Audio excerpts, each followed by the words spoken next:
you're gonna break into.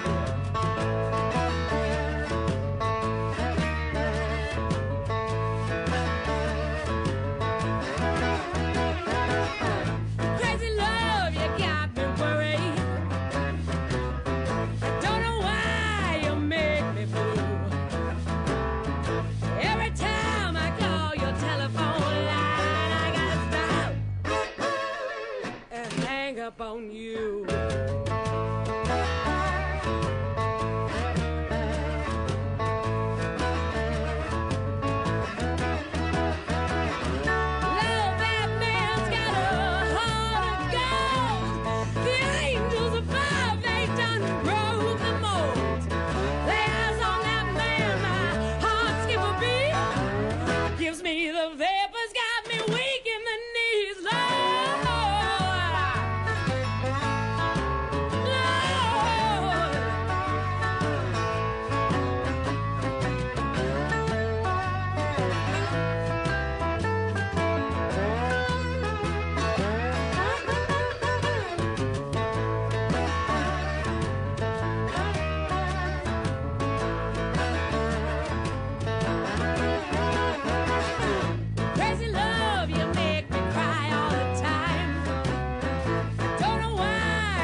Time for Talkin' Boxing with Billy C. It began as a podcast, went live on the net, and transformed into a full-blown empire. Across the web, on Fight Now TV, and on radio stations around the world. It's the only daily boxing talk radio show on the planet, hosted by the only guy with the balls to do it. Many have stepped into the ring. Many have tried to take the belt. And one by one, they've fallen. Another victim of the undisputed heavyweight champion of boxing talk radio. Talkin' Boxing with Billy C. is on now. My style is impetuous, my defense is impregnable, and I'm just ferocious. I want your heart.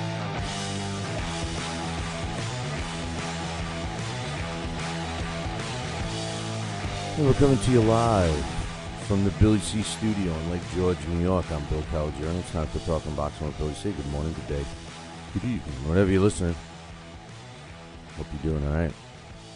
Don't forget the show is brought to you in part by Cats Nationwide, luxury transportation service. If you're looking for a limo, and someplace in the United States of America, and even Canada, then you need to give my girl Cat a call, 202-351-7496. That's 202-351-7496. Cats Nationwide Luxury Transportation Service is the official limo service of this year's Billy C. Boxing Hall of Fame induction weekend, which is scheduled for November 16th, 17th, and 18th. Check out the website, www.billycboxing.com, for the latest information on that. Click one of the banners and get the latest news on it. Get your tickets now. Make your reservations now. Now's the time. Get it now. Don't forget, if you need a limo, you call my girl. Just remember, she's mine. That's all I'm going to say. I mean, we got this thing, me and Kat. Hey, listen, you want a nice limo and you want a hot driver, call Cats Nationwide Luxury Transportation Service, 202-351-7496. Show is also being brought to you in part by Campanaro and Tomkovich. If you're looking for a lawyer, use the ones that keep my ass out of trouble. That's Campanaro and Tomkovich, 845-221-4099. That's 845-221-4099. Whether you got contract you need looked over or written, maybe some real estate law, maybe some matrimonial issues. Who knows? Maybe you even need to change your will, put everything in my name, or even if you got some criminal issues going on. Hey, call Campanaro and Tomkovich. They will knock out your legal problem. 845-221-4099. And don't forget, tell them Billy C sent you, and that I said I will pick up the consultation fee. That's right. I'll pick up the consultation fee. It's that simple. 845-221-4099 for Ken Van Tomkovich. Let's see, what else? Oh, yeah. Show's also being brought to you in part by my friends over at the Halftime Bar and Grill, Route 9, South Glens Falls. Give them a call. 518, what's the number? 518-792-4869. Hey, if you like girls in bikinis and you like watching them just run around the beach, well, there's nothing better than watching beach volleyball, and you can check that out at the Halftime Bar and Grill Sundays and Monday nights. So call them and find out where, how, who, all that happy stuff. 518-792-4869. Don't forget, great food, great people, drink specials all the time. Halftime Bar and Grill. And also, the show's being brought to you in part by the Whitehall Athletic Club. If you're looking to join a quality athletic club, Whitehall Athletic Club is the place to join. Give them, check out their website, www.Whitehall Athletic Club. And speaking of Whitehall Athletic Club, on July 20th, we will be presenting a professional boxing card featuring a world title fight. For the main event, Shalal Halbach against Victoria Cisneros for the vacant junior welterweight world title, WIBA. Interim. Yeah, I know. Great fight. This is a rematch from a real tough split decision win for Chevelle Halbach a couple of years ago in New Mexico.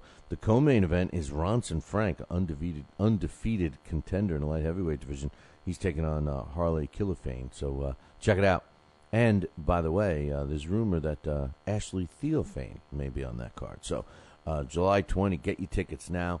The place only seats about 1,000 people, so make sure you get your tickets early. Just check out the website, www.whitehallathletic.com. This week, coming up, we got a programming note. We got no live shows for Thursday and Friday. No live shows for Thursday and Friday. Why? Because we're going to be doing a live broadcast from Tampa. That's right, June 29th, Alessi Promotions is going to be doing a broadcast. Yours truly will be calling the action. So check out their website, www.alessipromotions.com, or just go up to billycboxing.com and click the Alessi Fight Promotions poster, which is right on the front page, and a great card there. Some fights took place over the weekend. We'll be talking about that in a second. But first, we got the mailbag to rip into and read some emails. Aside from no live shows on Thursday and Friday, the Blast from the Past is going to feature Hall of Famer Jack Delaney. So Alex Papali and I will be talking about Jack Delaney. So make sure you tune in on Wednesday for that. First one I'm going to read is, actually a couple of emails from Hawk Mustang says, Floyd is a highly trained boxer, but the crap-talking clown and the pound-for-pound cherry picker is mentally weak. You know, I've said that Floyd was mentally weak a lot, and, we just haven't gotten to see it, how he would react. Now, some people might argue and say that, his fight against Cotto might have proved that he's not mentally weak, because he did take some shots and everything else, but time will tell. I personally think he's showing that he's mentally weak right now in the slammer, in his country club jail, not being able to, eat the food and drink the water. But anyway, Hawk goes on to say, people were saying that they were only giving Floyd 800 calories a day to eat. That's BS. He gets 2,800 calories a day. He's the one only taking in about 800 calories because he only picks at his food and then eats the cookie. He says, I'm better than Ali. I'm better than Sugar Ray Robinson. I could beat Manny Pacquiao easier than Juan Manuel Marquez. LOL. But since he's moved up to the welterweight division, he's done nothing but make excuses not to fight the best in division. It's funny. I kind of think the opposite, Hawk. I think since he's kind of moved up in the welterweight division now, of course, in the junior welterweight division, that he has kind of seeked out in his last couple of fights the better fighters. I mean, I'm not going to deny that he cherry picks and hand picks. I should use the word hand picks his opponents, but he's trying to get the maximum reward for the least amount of risk. But I think you could be critical of Floyd, earlier in his career, since he won the title, cherry picking his opponents. But his last couple of fights, I do give him credit for. Hawk goes on to say Ford and CJ, what's her name? That's like something I say. Should all be fired. But I think boxing likes to have retarded judges. It's like the WWE likes to have the blind, retarded refs. Chavez doesn't need to move up at all. All he needs to do is make the 160-pound weight limit when he steps into the ring. Onto the scales. He says Floyd needs to stop ducking fights and beating on the women. Okay, we get the message from Hawk. As far as the judges, they had bad night, whatever. It's been debated, it's been dissected, it's been just torn apart. I mean, look, my big hang up is you just can't. The judges need to get the benefit of the doubt. I particularly was not happy with Dwayne Ford's comments. Not so much the judging. Yes, don't get me wrong. I totally did not agree with the scores. But most people that have changed their stance on the score, like Alex did with our debate last week, had the opportunity and the privilege of watching the fight again, either, frame by frame or with the sound off or whatever condition they decide to watch it, and can make the scorecard a lot closer. All I can say is this. If you're trying to justify the scores, and like in Alex's case, he said, well, I'm going to give the closer rounds to Bradley this time, and bam, he gets the score kind of right on, at least with the judges. That's all fine and dandy. The only problem is that, if that is the case and we have to watch a fight multiple times and lean towards a specific fighter, then we need to give the judges credit for scoring it that way originally. My only hang-up is, why did Bradley get the benefit of the doubt on the close rounds? For whatever reason, you could argue and say that each one of those judges had an issue. Why they were going to lean towards him if it was a close round, why they would lean towards Bradley. Some people say the C.J. Ross, her choice of lifestyle may combined with some of the comments Manny made could answer that question. Dwayne Ford, his last couple of outings have not been that great, and one of them, I guess, was he was criticized about his scorecard. So maybe with Manny Pacquiao, so maybe that's why he subconsciously leaned towards Bradley on those, and the other score was actually for Pacquiao. So, that was Alex's point. If you're going in to the fight and you're saying to yourself, any close round, I'm going to lean towards Bradley. Well, there's the explanation of why those scores were the way they were. Personally, I think it wasn't even close, but that's me. What the hell do I know? And finally, Hawk says, it does seem that Pacquiao has lost much of his killer instinct. He's also slowed down, but Pacquiao showed great boxing skill in his fight with Timmy Bradley. Pacquiao blocked or slipped most of what Tim threw at him. No doubt Pacquiao beat Bradley by landing the more and cleaner, heavier shots, but Tim is a very solid fighter with a good defense himself. Junior versus Martinez should be a great fight. Junior's a rugged tank at 160, but Sergio Martinez is slick. That's true. Agree with everything on that last one. Hey, listen, we're going to take a break. When I come back, I got a few more emails to read. And, of course, we've got some comments on the fights that took place this last weekend, all coming up in about 2. If you're in upstate New York and you need a trucking company, then you need Roselli Enterprises. Roselli Enterprises is trucking at its finest. They have it all. Dump trucks, dump trailers, walk-in floors, flatbeds, flow boys, tankers, loaders, and a full line of roll-off containers for any job, big or small. Roselli Enterprises is also the source for all your sand, gravel, and topsoil needs. Visit them on the web at RoselliTrucking.com or call 315-433-5115. That's 315-433-5115 and tell them Billy C sent you. Are you ready, America?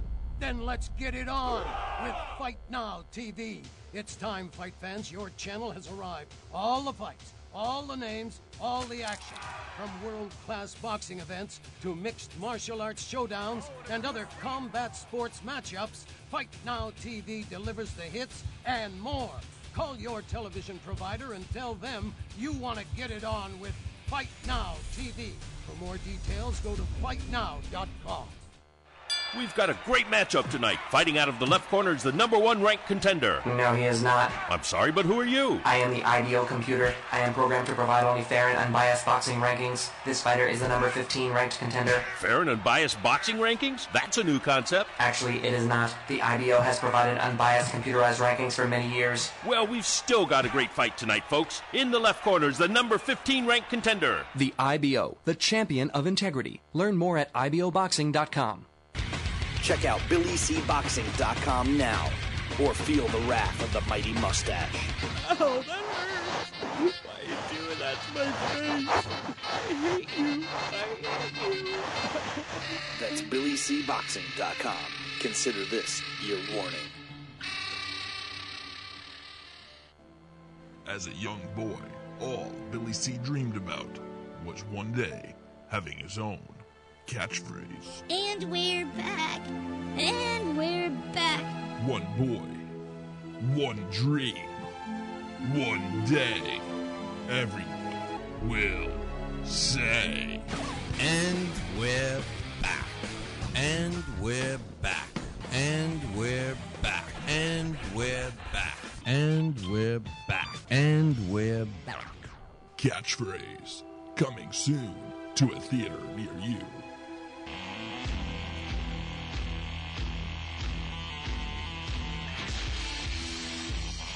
And we're back.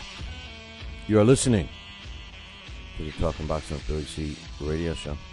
You're watching us on LDL TV, replay, YouTube, all that happy stuff. Keep it up. Love it. Don't forget about the premium subscriptions. That's right. You can get access to all of our content by becoming a premium subscriber.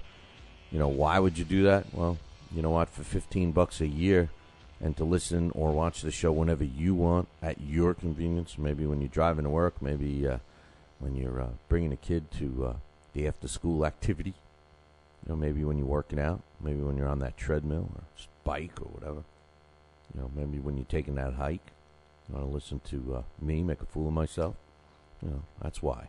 For $15 a year, you get all of our content plus the specials. And you get access to all the past shows as well, something that no one else gets. So, hey, you know, for $15 a year, you can't go wrong. To subscribe, the best thing to do is go up to the website, www.billycboxing.com, or you can even go to the show's site, talkinboxing.com. That's TALKINBOXING.com. Don't forget, this Friday, I'll be in Tampa, Alessi Promotions at the Doubletree in Tampa. If you're going to be showing up at that card, stop by, say hello. Make sure you say hello to me. I'll give you something for nothing. That's right. You get a prize just for saying hello. Yeah, can't beat that. Can't beat that at all, huh? So, anyway, make sure you do that. Also, don't forget about July 20th in Whitehall, New York, the Athletic Club. We've got a great show going on there. Hey, listen, I got an emergency break I got to take right now. Just realized something about our buddies over at Fight Now. So hang tight for 1 second, and I shall return. That's right, I shall return. As a young boy, all Billy C. dreamed about was one day having his own catchphrase. And we're back. And we're back. One boy, one dream, one day, everyone will say. And we're back. And we're back. And we're back. And we're back. And we're back. And we're back. Catchphrase, coming soon to a theater near you. And we're back. Again. We're back again. That's right. Apologize for that. I just realized that Fight Now television camera system is not on. Lost power here at the studio. You gotta love the beautiful Adirondacks, you know, with the inconsistent power. But anyway, we're back. We're back, and we're talking about the Whitehall show up in Whitehall, New York. Make sure you get tickets for that early. The place does not seat 1,000 people, so we got a great show coming up.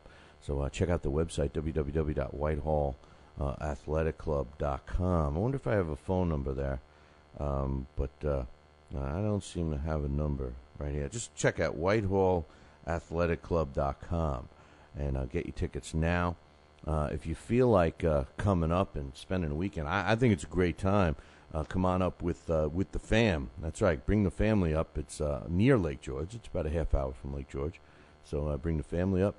Maybe go, spend a whole weekend up in the Adirondacks, man. And if you are going to be coming up, let us know. Drop me an email, billy@talkingboxing.com. And we will, see about doing a Billy C get-together. If there's enough people. And maybe, I was even thinking maybe all of us get a VIP table, at the Whitehall Athletic Club. So check it out. Get yourself some tickets or contact us, Billy@talkingboxing. All right. We got the mailbag here we're into, and J-Rock Dino. I think that's what he goes by, J-Rock Dino. I don't know, man. I have a hard time with some of these. It's like license plates. What? I crash into the back. And I was just trying to read your plate, man. I couldn't figure it out. What the hell is it? Anyway, J-Rock says, love your show, Billy. He says, do you still score the Bradley versus Pacquiao fight heavily in Pacquiao's favor? I have it 7-5 in favor of Pac. Yeah, I do, because I don't believe that it's fair to go back, except for conversation or argument's sake, like Alex did to poor me. I just want to go on record as saying, thanks, Alex P., for taking a couple of years off my life, getting my blood pressure rising. I was friggin' breaking out from all the blood pressure. But the bottom line is, I still score it heavily favored for Pacquiao. I'm sorry. I stick to my original score. Yes, I did watch it, again. But I don't think it's fair to watch it again and watch it again and again and again. And like somebody wrote last week as an email, you keep watching it and you're going to end up having Bradley win by knockout. No, I think Pacquiao won the fight. I think Pacquiao's problem is that he's lost that killer instinct. He's just lost it. He just doesn't go after the fighters the way he should. So, but thanks for the email. But hey, and I respect your scores as well. And I've even softened up a little on the judges only because I got to give them the benefit of the doubt that they were sitting there live, and they didn't get to watch the replay, and for whatever reason, a round that they may have seen close, they apparently gave it to Bradley. So, I also have an email from Devonsum 2012. Says, I think Chavez works the body early on Martinez and then stops him late. I agree. That's what I think. I just think that Chavez has evolved into a pretty decent fighter. He's big. And I think Martinez, although I love watching him fight and everything, I think his last couple of fights, as he's been waiting for the big payday here, his last couple of fights have been, everybody remembers the knockouts and dramatic fashion he wins and everything else, but they forget the first part of the fights. And his last two fights were stink fests, really, the beginning of it. I mean, but then he comes back and wins it, and that's all that matters, And there could be, I could defend Martinez and say, hey, this is a guy that's become bored. He's become bored with mediocre opposition, and he's waiting for this. So maybe we get to see him, totally at his best against Julio Cesar Chavez Jr. Coming up in September. So we'll have to wait and see. Thanks for the email, DV Some. 2012, I think that's what you say. My man Wade Lena says, it's easy for us spectators to say that a fighter should fight on with a broken jaw just because Muhammad Ali did. Can't wait to hear your take on it. Plus, he says, that rabbit punch was bogus. Shame on Ortiz for that. Okay, we're finally into the fight from this weekend. Here's the thing. I'm going to talk about this in detail a little bit, but this is what I'm going to say. This is my opinion in a nutshell about Ortiz, the broken jaw. First of all, let's just say about that rabbit punch. The referee missed that one. I mean, that was not a grazing punch. That was a punch right on the lower back of the head that can do severe damage, permanent damage, as a matter of fact. And what made that punch even worse was that, it was almost like he thought about it and then released that punch. That clearly could have been, and you could not have argued with that referee if he decided to take a point away right there and then. And, he didn't even, I don't even know if he officially warned Ortiz. I know he may have, but he didn't make it a big deal. He even said to the doctor, I thought it was a grazing punch, and you can hear the doctor say, I agree with you. And I think they both missed it because then, once again, we had the luxury of watching the replay, and you could tell it was not a grazing punch. Even in slow motion, you could tell that it landed with force, and it landed right on, like, the worst spot that you could land a punch on the back of the head. And the thing that bothered me the most was the way in which he delivered the punch. He delivered the punch intentionally to me, and that seems to have been an issue, seems to have become an issue with Victor Ortiz. Now, as far as the broken jaw,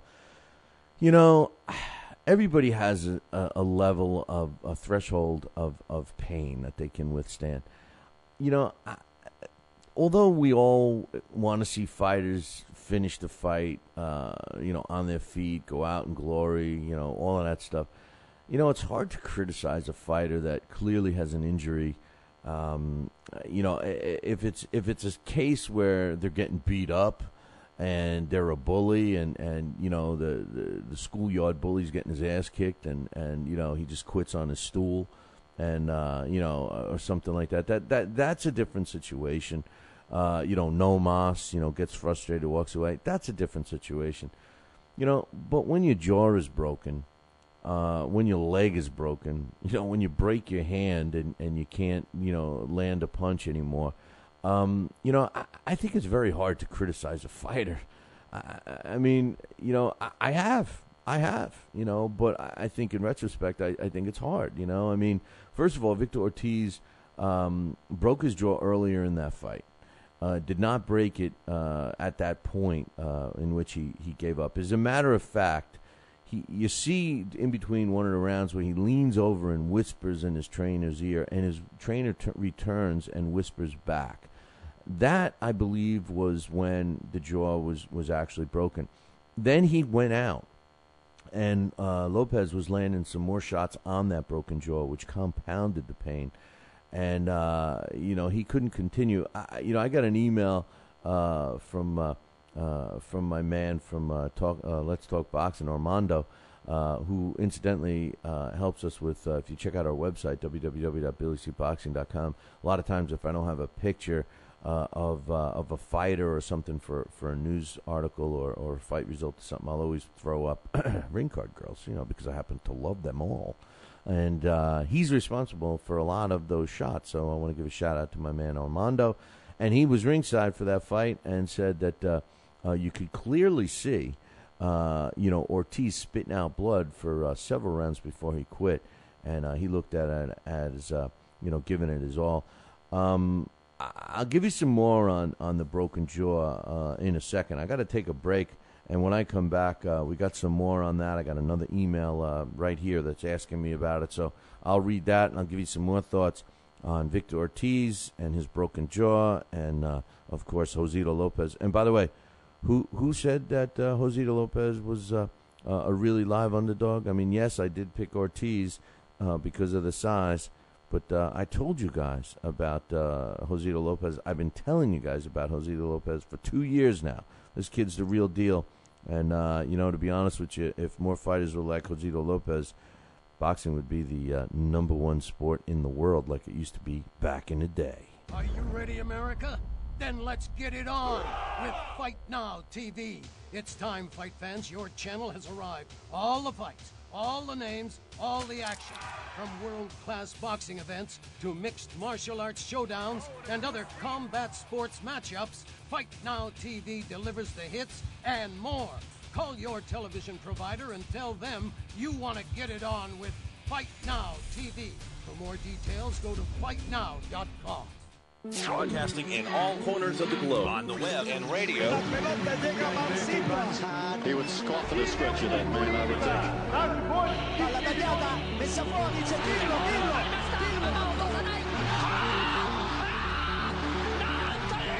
think. You're listening to Talkin' Boxing with Billy C. from upstate New York in the good old US of A. Boxing is here to stay because we are here to stay. The best 2 hours of boxing talk on the airwaves. Hey, fight fans, check out KOFantasyBoxing.com. KO Fantasy Boxing is boxing's only trademarked fantasy game. Check it out, www.KOFantasyBoxing.com. Select your own gym, your own fighters, track them through a season that can last from 3 months to a year, depending upon which league you join. You got to check this out, man, www.KOFantasyBoxing.com. Join it today. Again, www.KOFantasyBoxing.com. And tell him Billy C sent ya. Now back to Talkin' Boxing with Billy C, the only radio host man enough to take a punch from Mike Tyson. Wait a minute, man. Hold on there. Jeremy, man, I need you to take this one, all right? Wait, what? No way. I can't do this. Need I remind you I'm Billy C, damn it? Now put on that mustache and get in there. Hey, look at me. I'm Billy C. Crap.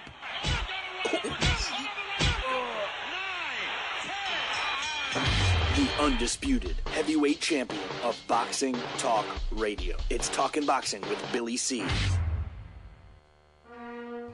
Test 1 2. Test 1 2. My fellow Americans, good evening. Welcome back to Talkin' Boxing with Billy C. It's great to be here discussing the sweet science with everybody. I love boxing. I love talking boxing. It's what I do. Bill. Wait, what? Bill. Why are you interrupting me? What? Wrong. What's wrong, the problem? Billy C. I did not have... We're gonna have to ask wrong you. Speech. What do you mean wrong, Billy C? What's going on here? Fine, I'll go. I just wanted to talk some boxing on TPSradio.net. That's all I wanted to do. I don't need your damn show. I'll get my own talking wrestling with the other Billy C. Yeah, that sounds good. I've always been a Hulkamaniac anyway. Broadcasting live, brother. Welcome back to Talking Boxing with Billy C. on the mighty TPSradio.net, brother. What you gonna do, brother?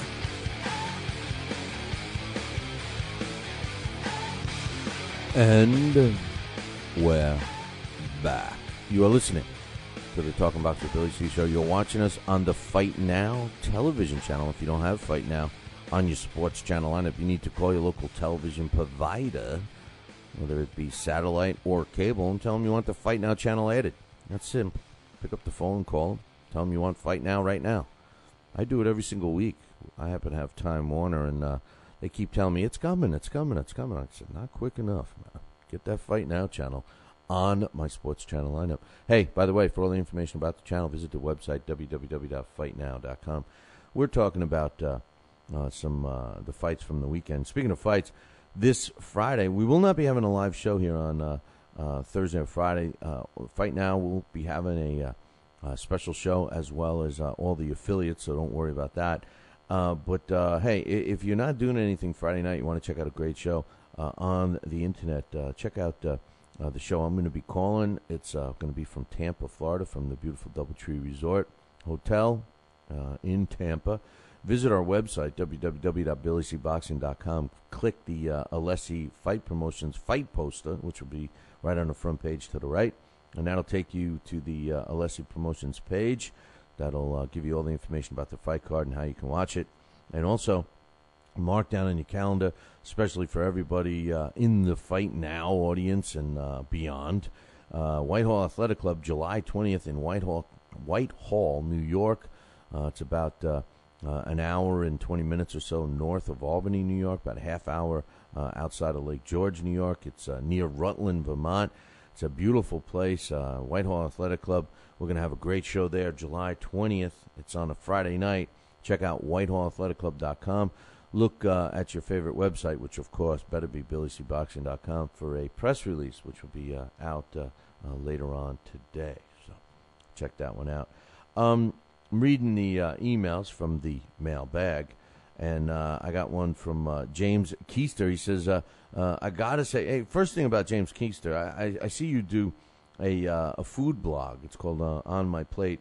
Hey, I'm interested in having you maybe taste some of my specialties, man. I do, I'm telling you, I make the best lasagna on the planet. That's number one. I make a pretty decent sausage and pepper. I make some good hot sauce, Hey, I'm interested, and I'm also interested in trying other people's stuff because I'm a fat bastard, so I'm a food critic myself. I'm a critic for everything, I guess. I'm just critical. But anyway, James Keister says, I got to say, when Arthur Abraham had his jaw dangling off his face, swinging back and forth, and he went on to beat Edison Miranda, that was the day I became a Abraham fan. He says, for Ortiz to quit after having a broken jaw for a round shows me he can't play with pain. He might as well hang up his gloves. As far as I'm concerned, he's done. I think you're being real hard on him, Jimmy. I mean, to be honest with you, like I said a little earlier, everybody has a different threshold for pain, and you just you can't do it. You can't do that. I mean, yes, as far as the Edison Miranda fight with Arthur Abraham, I mean, yeah, that showed some guts. Of course, the Muhammad Ali broken jaw against Kenny Norton, that shows us, some heart and guts and, high pain level. I mean, Muhammad Ali showed us that he could withstand pain many times. The fights with Frazier, even the beating he let George Foreman unleash on himself and continued on. There's been countless fighters, Tom Sharkey, fighting James Jeffries back in the day with the broken rib and many accounts of the rib piercing through, the broken bone piercing through his skin. I mean, the list goes on and on. Even Paulie Malignaggi fighting with broken hands, both of them, and the pain that he must have been going through. Even the fighters that, get up off the canvas after being in terrible, terrible shape, and, they continue on. I mean, you got to give Humberto Soto credit from Saturday. I mean, he was using the rope. That was a bad call by the referee. They should have waved that fight off. He needed the ropes to find his way back to the corner. I just applaud Humberto Soto's corner for stopping that fight and protecting their fighter. I mean, they get the kudos for that. But I think it's really hard to be that critical of Victor Ortiz. After his jaw was broken. I mean, he was in pain, and he stopped.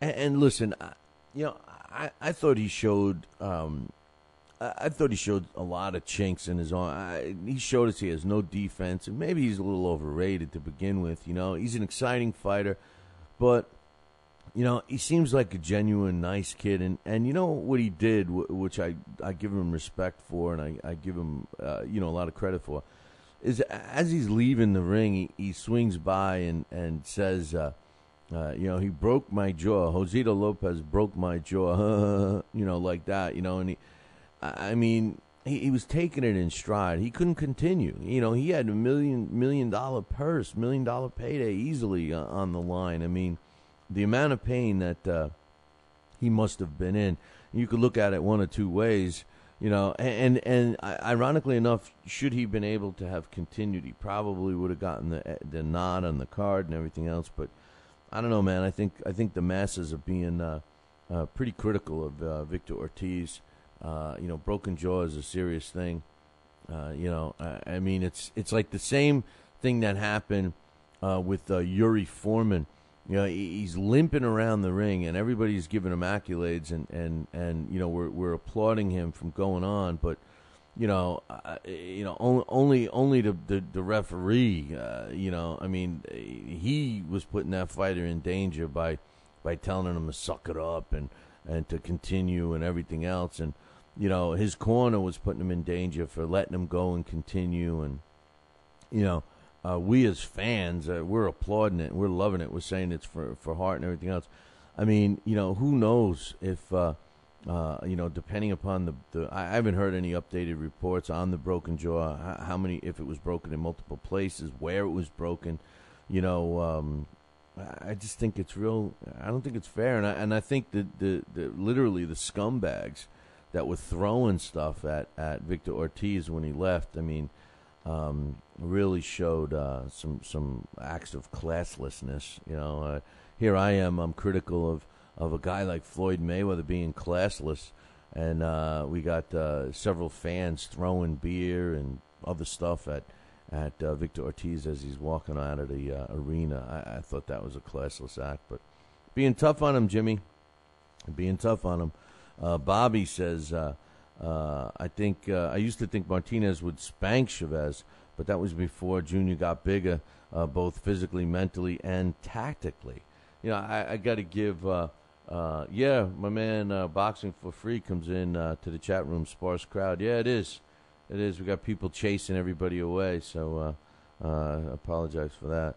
And plus, it's early. But anyway, he says, Junior for being, physically, mentally, and tactically bigger. And tactically is a good point.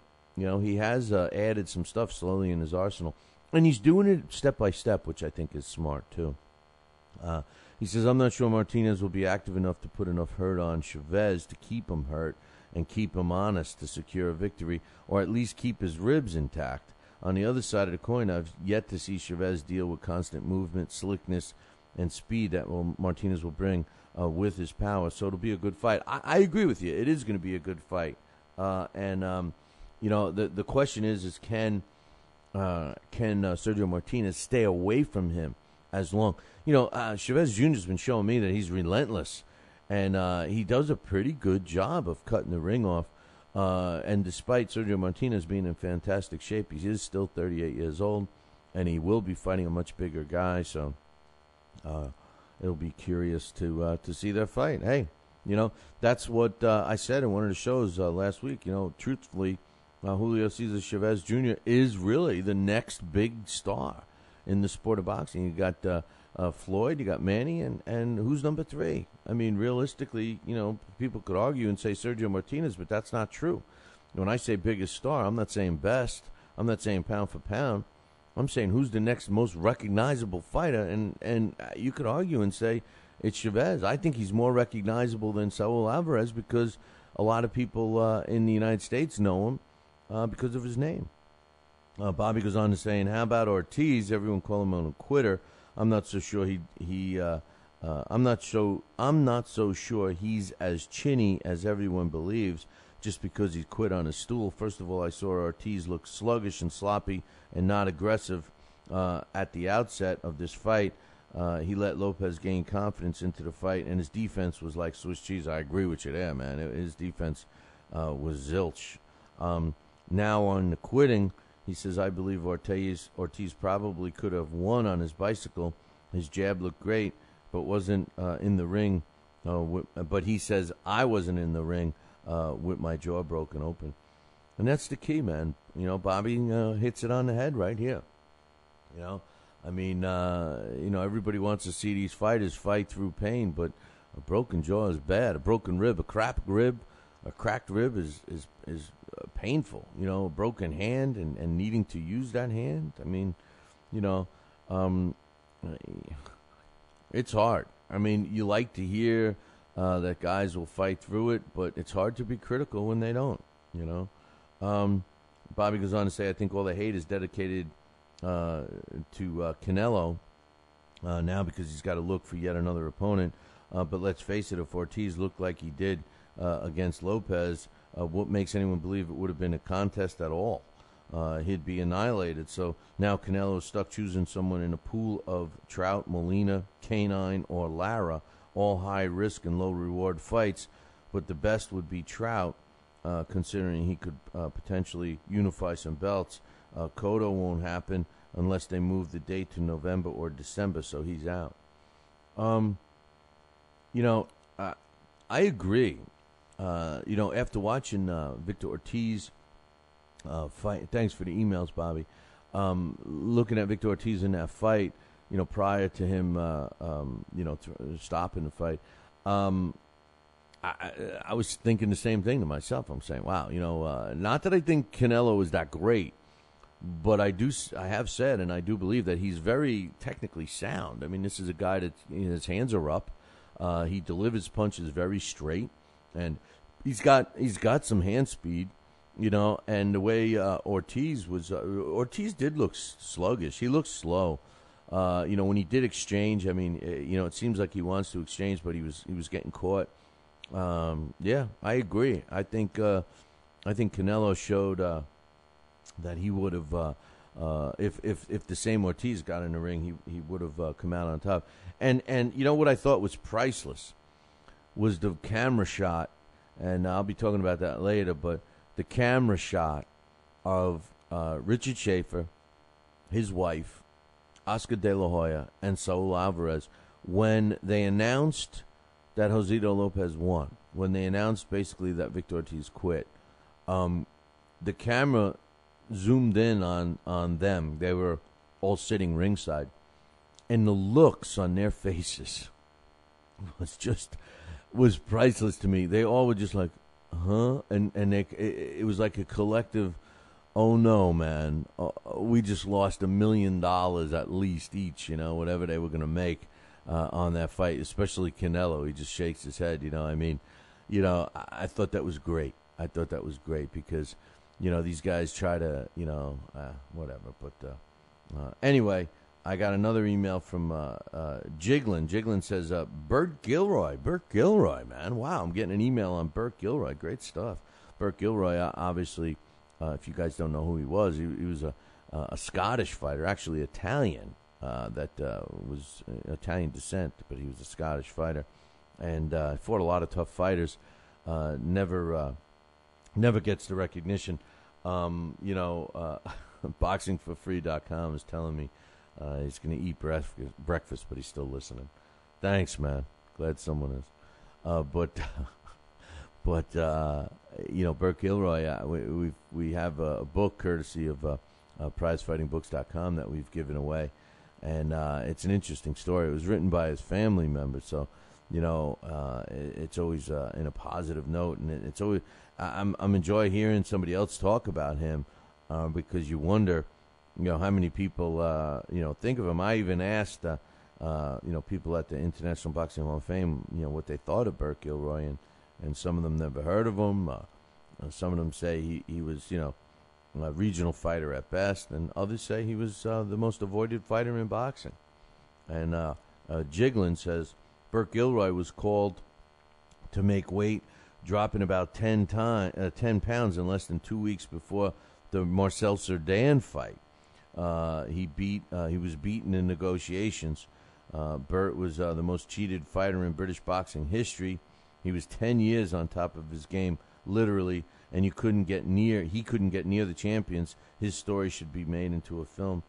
If anybody's interested in that book, let me know. We give it away as a prize, and you could also get a copy by visiting PrizeFightingBooks.com. Tell them Billy C sent you, and you'll get a discount. But anyway, as long as it's not instant coffee, boxing for free, you're cool. And finally, one more email before I get into the fight results from this past weekend. This one comes from my man Gavin. But he wants to be known as the Frog from Ireland. The Frog from Ireland. He's got a couple of points here. He says, hey, Billy, just a few thoughts I wanted to share with you. He says, I think we need to give Jorge Arce the benefit of the doubt regarding his last fight with Tomas Rojas. I mean, look at his past fights, and he's shown serious courage and guts. For anyone to say that he chickened out at his fights, nuts. Now, if you were to say the same thing of Victor Ortiz, I'd completely agree, as the guy has a lot of talent, but has mental issues and a pea-sized heart.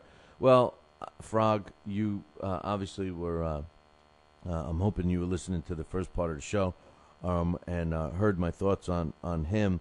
Yeah, I'm one of those people that have questioned his heart in the past. I'm not going to criticize him for throwing in the towel, so to speak, with a broken jaw. I can't. I don't think it's fair to. I think we can criticize him for not having a great performance. We could criticize him for having a lack of defense and being caught with that shot. We can criticize him for the Maidana fight. We could criticize him for, headbutting Floyd Mayweather. We can criticize him for the behind-the-head shot on Josito Lopez. But for not being able to continue, me personally, I'm not going to criticize him. I certainly, I tell you right now, I can't even get a tooth filled without being knocked out and everything else. So, I don't know if I can handle a broken jaw. So I'm not going to be critical of that. If it was a little cut, like I've been critical of guys like, and Robert Coscarelli is one of my favorite fighters, and I was very critical of him. I can't see when there wasn't even any blood on his eye in the Jordan fight. Yes, I was critical of that. I was critical of Nate Campbell. I can't see. Yes, I was critical of that. But broken jaw, that you clearly can see the kid couldn't shut his mouth. You saw these globs and globs of blood falling out of his mouth. I was wondering what the hell it was. I didn't realize he broke his jaw, but he had broken his jaw earlier in that fight. It did not take place the round previous to him retiring on a stool. It had happened in the third round, is from what I understand. Frog goes on to say, also, Billy, I think you're going overboard with Julio Cesar. Do you want me to mute you like we did to Alex? No, he says, also, Billy, I think you're going overboard with Julio Cesar Chavez Jr. I think a motivated Martinez beats him easily. I was impressed with Andy Lee, and I think an all-Ireland showdown with Macklin is next. Okay, Frog from Ireland. Well, what do you think, man? You think you're being a little partial for the Irish fighters? You and my man Marty Mulcahy, come on. What are you, drinking beers already? Come on, man. Listen, I'm going to say this. Julio Cesar Chavez Jr. is developing into a solid fighter. I think Sergio Martinez is an elite fighter right now, or at least we look at him as one. And I think this is going to pretty much make him, if he should get beyond Sergio Martinez. I mean, if Sergio Martinez can beat Julio Cesar Chavez Jr., then yeah, he deserves his place, maybe even as the pound-for-pound best fighter. He would definitely get himself a fight with Floyd, I would think, at that point. But I think Chavez Jr. is too big. I think Andy Lee said it best. Your own countryman. I think he said it best. He's too big, and Sergio Martinez isn't going to hurt him. So we'll have to wait and see. He says, I agree with you on Kevin Johnson. I watched a prize fighter, and he was fortunate to get the decision over Albert Sosnowski in the semifinal. And then he was easily beat by Tor Hammer, who to me looks like he'll never be more than a club fighter. He's not. He's like Vinny Matalone, and that's what makes me sick about Kevin Johnson. The Frog goes on to say, the thing that annoys me the most about Johnson is I think he has potential, but he's just so lazy and arrogant, and he needs his coming-uppings. I don't know what that means, but yes, he's arrogant. Yes, he's lazy. And you know what? The thing that bothers me the most about Kevin Johnson is I was a big fan of his. I was a supporter of Kevin Johnson. And now I just feel terrible that I even thought he was good. I hope he doesn't even fight again. I mean, that's how much I can't stand him anymore. He goes on to say, Richie Towers, for all his hard efforts, is not going to go any further. He has very little defense. He looks fragile when he's hit clean. And how much better could he get at his age? I wouldn't even place him in the top 5 heavyweights in the UK. Can't argue with you there. I think what they're going to try to do with Richard Towers is maybe build him up. Maybe he eventually fights David Price or another one of the up-and-coming Brits or UK heavyweights. So, yeah, I agree with you there. He says Randall Bailey should be fighting Kell Brook next if he gets by Carson Jones. For them to be calling out Floyd is a joke. Did he... if Kell Brook gets by Carson Jones, right?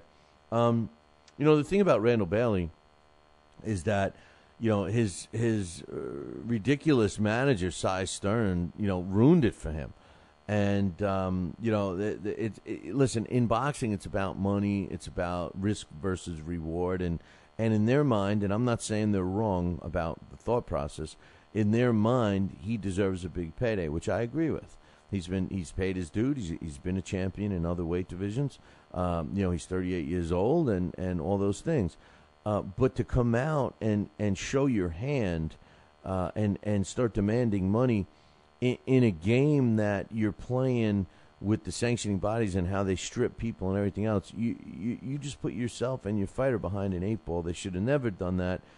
Kell Brook is a great example of a fight they could have gotten.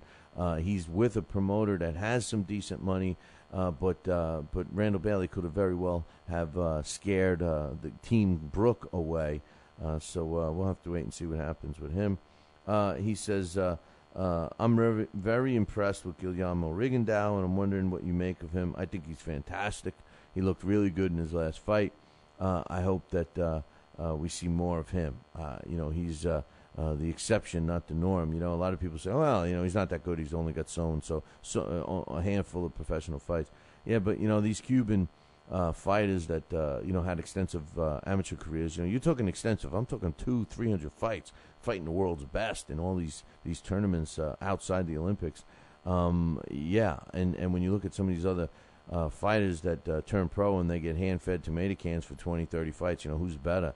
I agree that some of these guys, like the Cuban fighters, are that much better. He says, you say Andre Ward is missing something.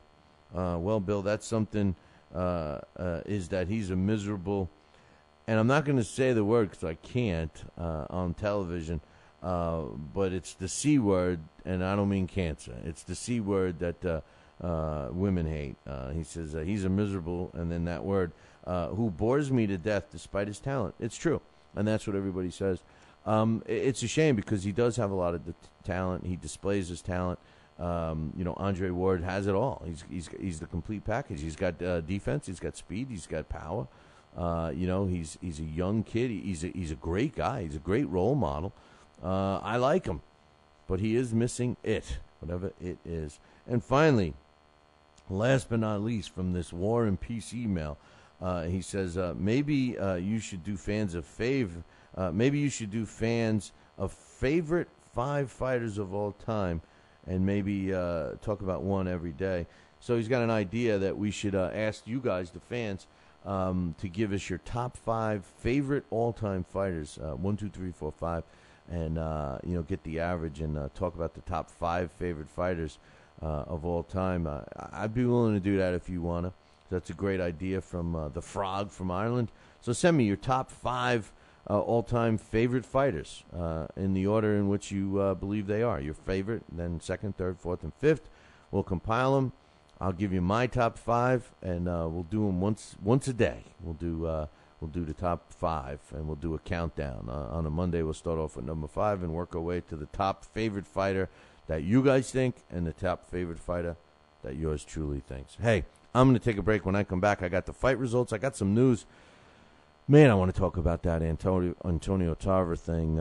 It was unfortunate, but this guy could have ruined not only his career, his boxing career, which personally I think was over anyway, but he very well may have ruined what I felt he should have preserved all along. All of that's coming up with fight results in about 2. Talkin' Boxing with Billy C. now has official merchandise available on TalkinBoxing.com. T-shirts, sweatshirts, hoodies, and mugs. And yes, even undergarments.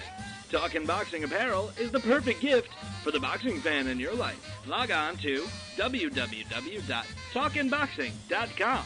That's TalkinBoxing.com and place your order today.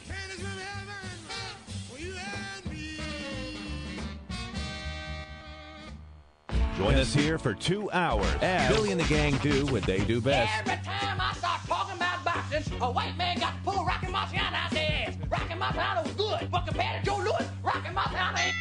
Beat Joe Louis's ass. Joe Louis was 75 years old when he fought. Huh? What? We're supposed to be talking boxing. It's Talking Boxing with Billy C. As Billy C sits here in the multi-million-dollar Talkin' Boxing Studios, sipping a fine wine before you're even out of bed, you should be thinking, damn, I wish I had a mustache like his. It's the Talkin' Boxing with Billy C show. He's Billy C, and you're not.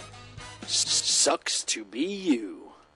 Now let's dig into our archives and hear a rare interview when Billy C first became the champion of boxing talk radio. Hello, Billy C. As the new champ, can we ask you a few questions? Why, certainly.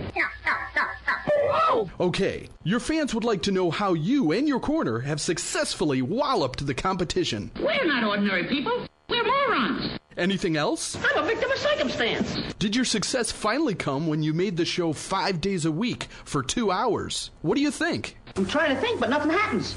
Now, please tell the listeners what you've learned from making it this far. Certainly. If at first you don't succeed, keep on sucking till you do succeed. Great words of wisdom, Billy C. Keep up the great work as the undisputed People's Champion with your show, Talkin' Boxing with Billy C. Any last words to anyone who's listening? This is your fault, you bonehead.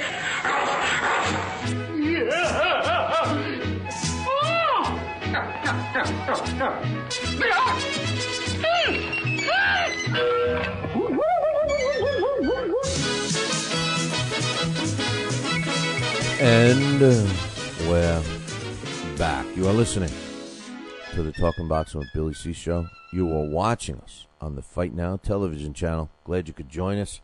If you don't have the Fight Now channel on your sports channel lineup, you need to call your local television provider and tell them you want it. All the information about the channel can be found at their website, www.fightnow.com. Speaking of now, we are going to talk about the fight results from the weekend. We've been talking about Josito Lopez shocking the world and knocking out Victor Ortiz, TKO, officially. Listen, I've been talking about Josito Lopez for 2 years now. I love this kid. I love just his outlook. I love the way he fights. He never gives up.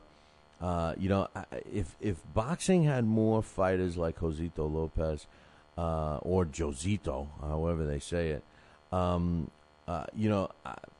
we would be the number one sport in the world, like it used to be, back in the day. And, what happens in this sport is we see so many other negative things that happen. And, although some fans have put a negative twist on this fight, we can't look at the fact that Victor Ortiz quit or, should have continued, or whatever your thoughts are on this.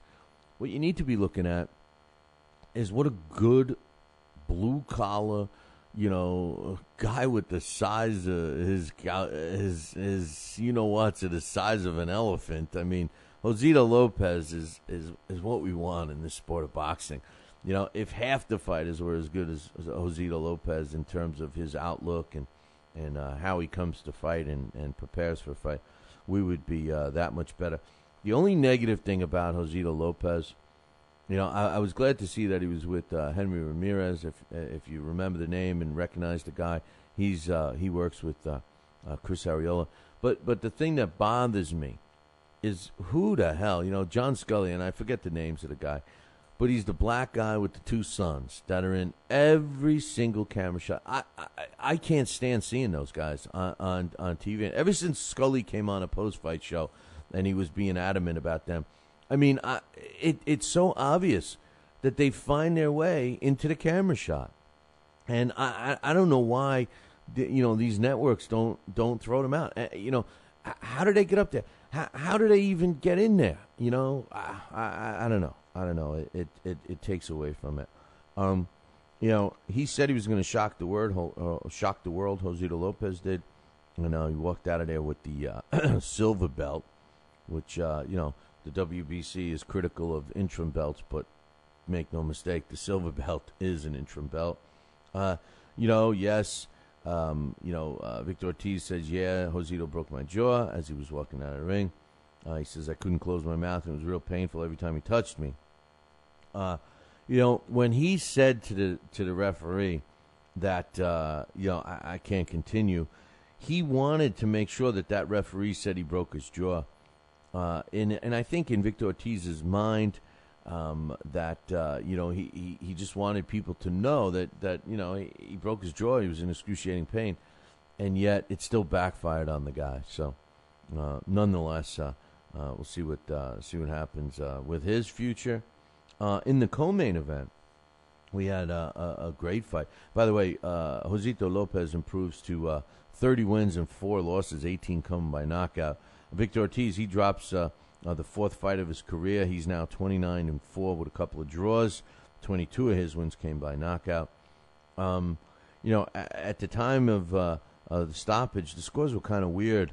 86-85, 87-84, 88-83, all in favor of Ortiz. So, again, we may have been in for a crazy scorecard. I had it only up. I had Ortiz only up by 1 round going into that final fight. So, similar to the 86-85 score. Now the big question is, who's going to fight Saul Alvarez? I'm hoping that they do go with Erslandy Lara. I think that might be the best matchup. So we'll have to wait and see. Now the co-main event. I guess I was the only one on the planet that predicted that Lucas Matthysse was going to win the fight. I'm not taking anything away from Humberto Soto, but I just thought that Matthysse was going to win. Humberto Soto has slowed down a bit, and he's moved up in weight. Matthysse, although he started a little late, is still a younger guy and just seemed way bigger to me, and he's a power puncher.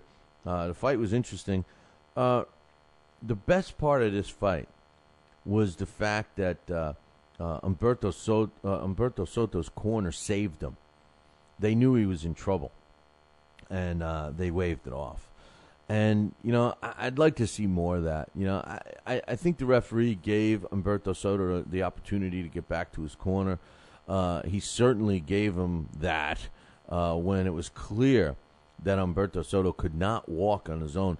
He pulled himself up using the ropes, and then he's standing there, still on Dream Street, still totally buzzing.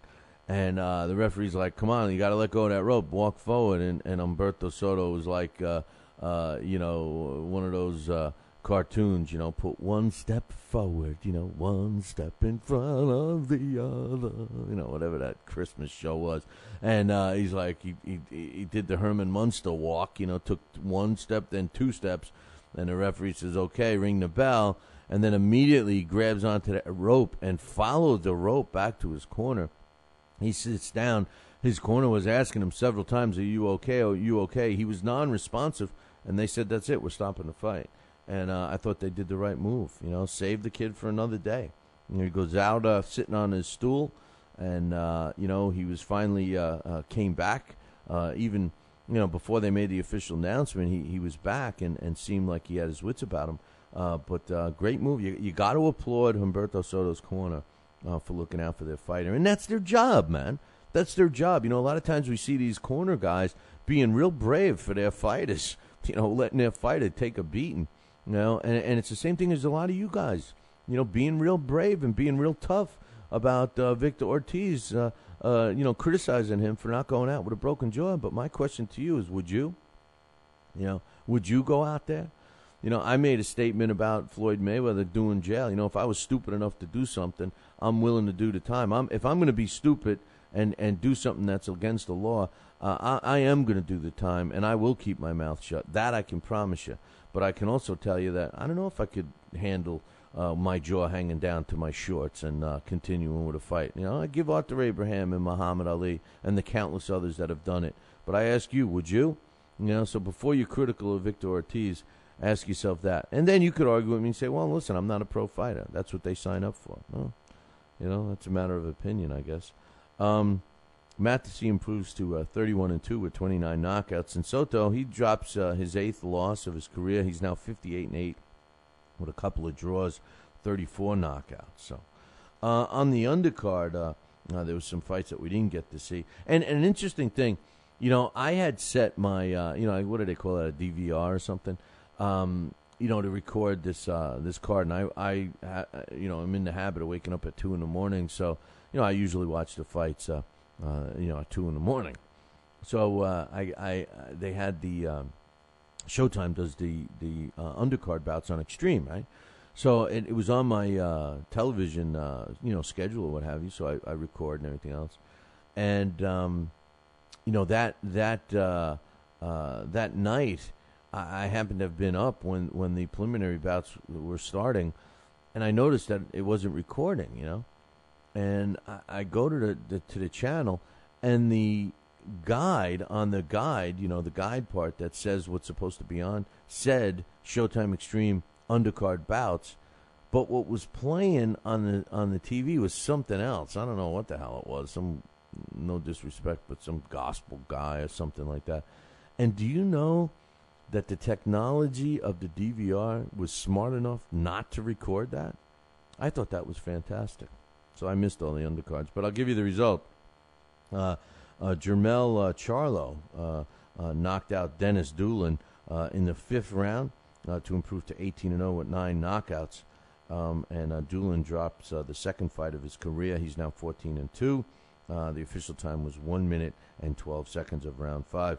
Omar Figueroa, who's moving up in our rankings anyway, he improved to 18-0 with a draw when he beat Elaine Hernandez, who drops to 18 wins, 11 losses, 2 draws, 10 of his wins coming by knockout. Official time was 1 minute and 34 seconds of round numero uno. Randy Caballero took out Jamal Parham in the 5th round of a scheduled 8-round contest. Caballero is now 15-0 with 8 knockouts, and Parham drops to 5 wins, 6 losses, and a draw. The official time was 1 minute and 50 seconds of round 5. In the junior middleweight division, Michael Finney won not Finney Cent, no, Michael Finney won a 4-round unanimous decision over Joel Vargas. Finney improves to 9-0 with 7 knockouts, and Vargas drops to 3 wins, 7 losses, and a draw. All 3 judges scored it in favor of all 3. Well, I think this is wrong. Actually, I'm wrong. No, I'm right. All 3 judges scored the fight in favor of Finney. His score was 40-36, all in favor of Finney. I thought I read that one wrong there. Now, there was another fight, Tony TNT Grano. Oh, God. It's like this. Like I was saying on the show to Marty Mulcahy Friday, it's ironic, how we look at fighters and world champions, and then you diminish to, fighting marginal fighters or become journeymen or become a gatekeeper, as we like to label them. Well, Don King, who, in my opinion, will go down as the greatest boxing promoter of all time, has really followed that same path as a promoter, because he's resorted to doing club shows. And, this was exactly a fine example of that. Tony TNT Grano, who, I call B.J. Flores a fraud. Grano is just a bigger version of a fraud than B.J. Flores. Well, he knocked out a 172-year-old. Actually, his actual age, which I thought was a little older, 43-year-old Darrell Touch-of-Sleep Williamson in the 4th round. 2 minutes and 27 seconds of the 4th round. Tony TNT Grano improves to 20 wins, a couple of losses, and a draw with 16 knockouts. And 43-year-old Williamson, he drops to 27 wins, 6 losses with 23 knockouts. He did fight for the world title once, Williamson. So on the undercard, Angelo La Cobra Santana Banana improved to 13-0 with 10 knockouts when he stopped super featherweight moving up to fight him, Justin Livudu Savi, who dropped to 26-2. The official time was 1 minute and 51 seconds of the round 4. And the other fight, Joe Twinklefingers, who is the worst nickname for a professional boxer in the history of the sport, Hernandez, improved to 22 wins, a loss, and a draw when he stopped Brandon Bow in the fourth round, 1 minute and 11 seconds of the fourth round, to earn his victory. Twinkle Fingers Hernandez improves to 22-1-1, and Bow drops to 12-7. Now, Rico Ramos made his comeback after losing his world title. Apparently, he picked up another title. I'm not sure which one it is, but they were some of the reports of this fight said that he's regained a world title. I'm not sure which world title it was, but it certainly wasn't one of the major ones. But Rico Ramos won an 8-round majority decision over Efrain Esquives. And Esquives is now 16-1. It was his first loss. And Rico Ramos improves to 21-1 with 11 knockouts. The way the judges scored it, 78-74 twice for Ramos. And Esquives, Esquives didn't get a win on any of the scores, but the third judge had it even at 76-76. On the undercard, super flyweight, Matthew Villanueva improved to 8-0 with a draw. Despite being dropped in the second round, he won an 8-round decision over Bruno Escalante, who dropped to 5 wins, a loss, and a draw with 3 knockouts. 18-year-old Phenom, he's a bantamweight. Andres Gutierrez improved to 22 wins, no losses, and a draw. 19 of his wins coming by knockout. When he stopped Ona Lavai Sierra in the 9th round to gain some international belt. Sierra drops to 24 wins, 5 losses, and a draw. The co-main event was Yasmin Rivas, and she improved to 25 wins, 7 losses with 9 knockouts with her successful defense of the IBF female bantamweight title, and she fought Nydia Feliciano, who dropped to 5 wins, 3 losses, and 3 draws. The way the scores were 100-90, 98-91, 97-93. And there was another female fight on that card, the WBC female junior flyweight title. Esmeralda Marino improved to 24 wins and 6 losses with 9 knockouts when she won a 10-round unanimous decision over previously undefeated Naomi Togashi, who loses for the first time in her career. Now she's 10 wins, a loss, and a draw.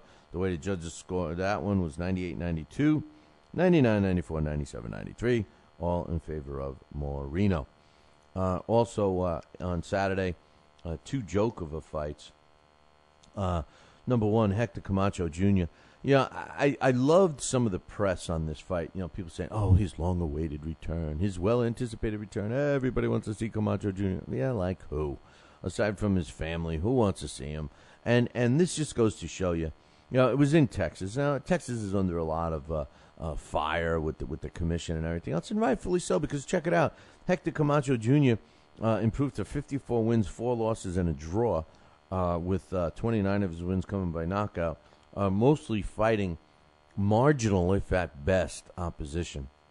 And nothing was any different on Saturday night. He fought John David Charles. Now, I am going to give him credit because John David Charles was a last-minute sub, but still, 7 wins and 5 losses now after Camacho knocked him out in the first round. Come on, man. It's a joke. It's a joke. A body shot that landed on Charles at 2 minutes and 5 seconds of the very first round called it a night for both Camacho and John David Charles. Come on, man. Come on. I mean, maybe in this case you give him a bye because, the guy his original opponent dropped out. His original tough opponent was like 16-14, dropped out, and they had to find this guy 2 days before. Listen, Camacho Jr., either Camacho at this point, neither one of them deserve any kind of world title shot. Camacho, if he trained well, maybe he could become a player. I don't know. But come on. What they're going to do because of his name is they're going to let him fight a couple of fights. They're going to move him into a payday, and I think that's terrible. There was some other fights on the undercard in the super flyweight division. Joseph Rios won a 6-round decision over Joel Garcia. Christina Ruiz had a 4-round draw with Naomi Dennison in the super bantamweight division. And also in the lightweight division, Rolando Campos won a 4-round decision over Henry Hernandez. And what has become, in my opinion, or I should say, who has become, in my opinion, Deontay Wilder. You know, I hate to give this guy, I hate to knock this guy because I know that he was a Hall of Fame. I'm sorry, Hall of Fame. What am I doing, man? Somebody slipped me something. A Olympian and all that.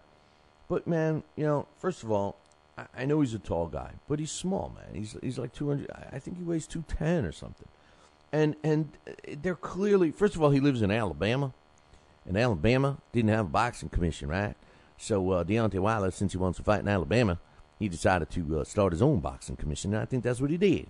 He started his own boxing commission, you know. And they put a boxing commission in place so Deontay could pad his record. And that's what he's done. He's 23-0 now with 23 knockouts because he beat up and knocked out a guy that I've been saying for at least 18 months, maybe even 2 years now, should not be fighting. Owen, and I've nicknamed him, it's Owen Beck, but I nickname him Owen, what the heck you still fighting for, Beck? This guy is, first of all, he can't even speak clearly right now. I think it's a sin that commissions, whether they're good commissions or bad commissions, I don't know, they're all bad commissions. I think it's a sin that they're letting this kid fight. They are slowly murdering this kid. Any commission that lets Owen Beck continue to fight should be charged with attempted murder, for God's sakes. This is terrible. Owen Beck needs someone to protect him. He obviously doesn't have the wherewithal to protect himself and hang up his gloves. He's probably in a financial situation where he has no choice. This man cannot continue to fight. Every time he gets hit solidly, he gets knocked out. Do you know that he's lost his last, 8th fight in a row? His 8th fight in a row. At least they kept him on this stool at the beginning of the 4th round. That's how the fight was ended. You know, and for Deontay Wilder to brag about being 23-0 now with 23 knockouts after dismantling Owen Beck, I think it's a travesty. And we wonder why people think that the sport of boxing is in the state it is. It's because of fighters like Deontay Wilder. Now, I know what they're trying to do. They're trying to build up his record. But let me ask you this. Who's helping Deontay Wilder by feeding him 23 guys that barely have a pulse? Build up his record to 23-0 with 23 knockouts. Now let's say he gets an opportunity to fight someone. What's this going to do to Deontay Wilder? I guarantee it. I guarantee, as sure as I'm sitting here talking to you today, that the first fight that Deontay Wilder gets in with a real opponent, he will lose. He will lose. Okay? He has shown nothing in these 23 fights. I don't think any one of them has gotten out of the 4th round. I don't think that this guy has been matched with any fighter that even has the least amount of ability to fight. Deontay Wilder is fastly becoming the biggest fraud. Fraud seems to be my favorite word these last couple of weeks, but it's true. You know, everybody was critical of Demetrius Andrade, and the bottom line is Wilder's has got him beat, man. He was a 2008 Olympian, big effing deal. This is terrible. It's a travesty. It is. It really is. And by the way, Deontay Wilder shouldn't even be in a heavyweight division. He should be fighting cruiserweight. You put him in there with a guy like Latif Coyote. Even Latif Coyote kills Deontay Wilder. This is terrible. Terrible, terrible, terrible. And we wonder what is wrong with our sport. That's what's wrong with it. Anyway, on that card, there were some other fights, too. Alexis Santos knocked out Dustin Nichols in the first round in a heavyweight. In a light heavyweight, Gundra King won a 4-round decision over Billy Cunningham. In the junior welterweight division, Ray Bryant won a 4-round decision over Anthony Middlebrooks. In the super middleweight division, Keandre Leatherwood knocked out Mikael Williams in the 3rd. And also in the heavyweight division, Anthony Greeley won a 4-round decision over Keith Thompson, all happening in Alabama. Some other fights that took place on Saturday. Super flyweight David Sanchez improved to 22-2 with 17 knockouts when he stopped Elisa Quezada in the second round. That fight took place in Mexico. Quezada drops to 14-3 with 14 knockouts. Also on that card, second round knockout of Juan Francisco Elgato Estrada, who dropped to 22-1. Flyweight Juan Francisco Estrada improved to 22-1 when he knocked out Adrian Dialli, who dropped to 18-7 with 3 draws. And Luis Cruz improved to 20-1 when he knocked out Tomas Sierra in the first round, and Sierra drops to 16-24. So, and there were some fights in Peru, and David Zagara improved to 19-0 with 14 knockouts, retaining his Fed Latin WBA welterweight title when he won a unanimous decision over Eduardo Flores. Flores drops to 11 wins, 8 losses, and 3 draws with 8 knockouts. And the way the judges scored it was 100-90 twice and 99-91 one time. So, and also in the featherweight division on that card, Carlos Zambrano improved to 15-0 with 8 knockouts when he knocked out Darleli Conqueles in the third round, and Conqueles drops to 20 wins, 14 losses, and a draw. So, takes care of the fights from this past weekend. And like I said earlier in the show, it came out that Antonio Margarito. Antonio Margarito. What am I saying? He retired. That old guy, he retired. No, Antonio Tarver may be forced to retire. He tested positive for steroids.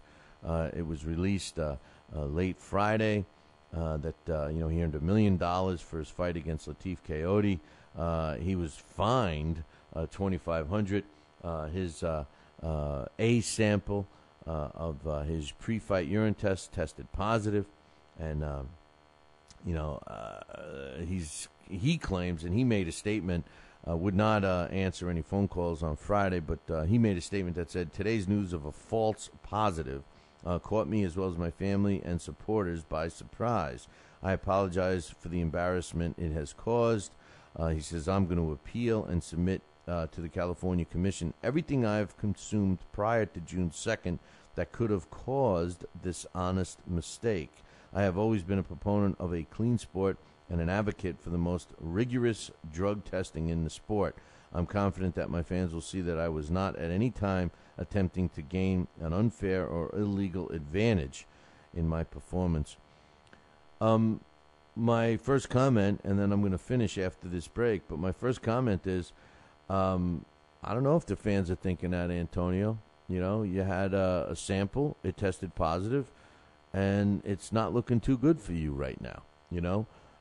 There's some other issues, some other people have brought up, and, I've said time and time again that Antonio Tarver was making a huge mistake to continue his boxing career.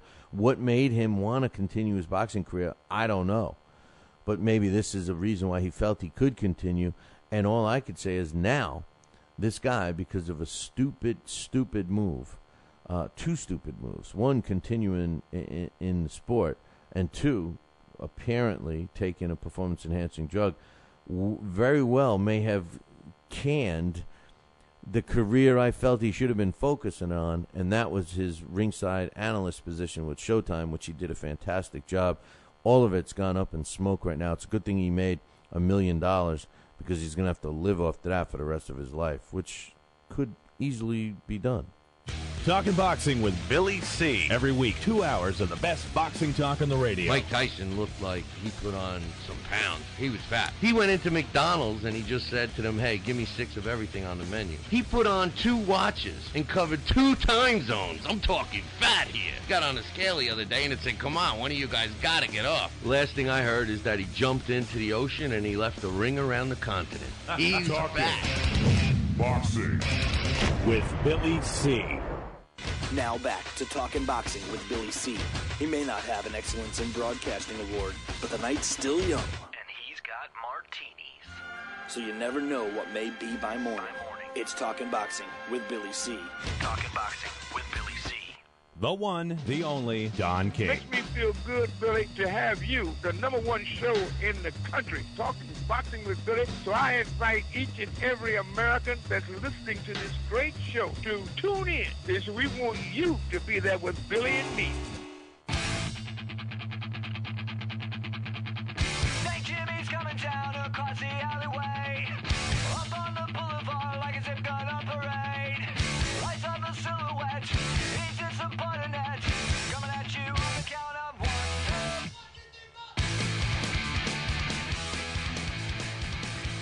1. And we're back. You are listening to the Talking Boxing with Billy C.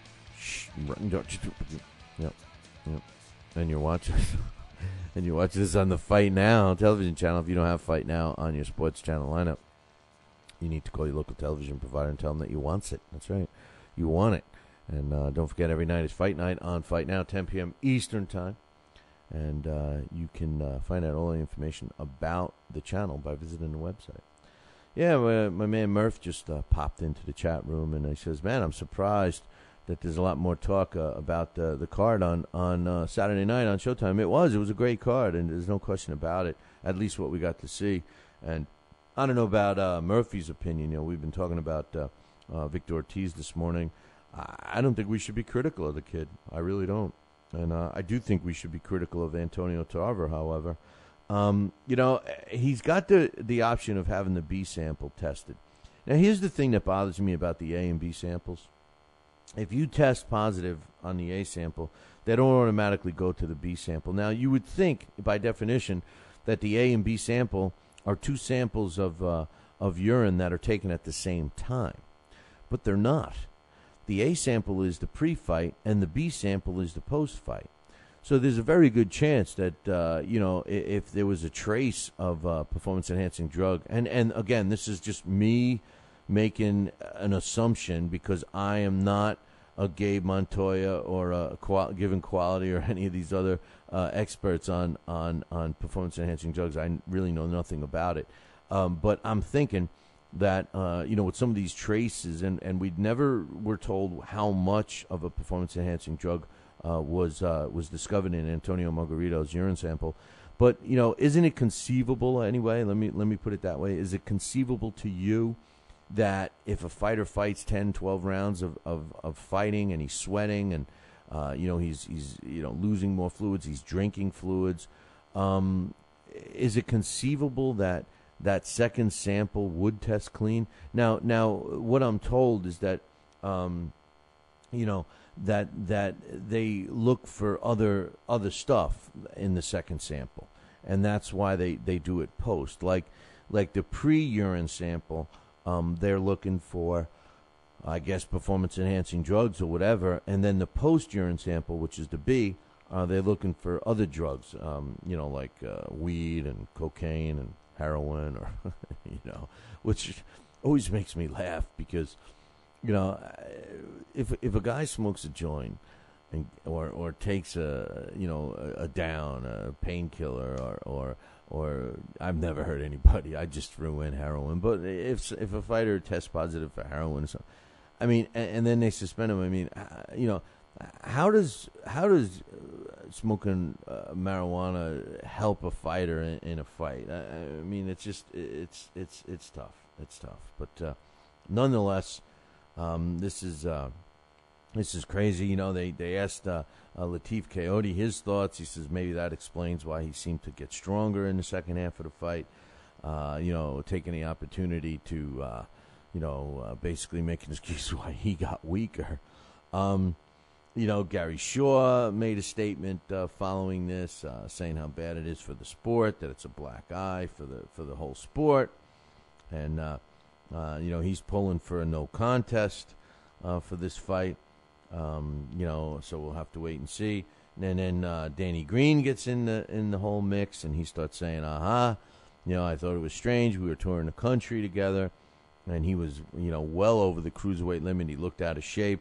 I was worried about him making the cruiserweight limit, and all of a sudden he comes in top physical condition in 2 weeks, and I wondered how he, got in shape and lost all that weight. So, I don't know. I don't know, man.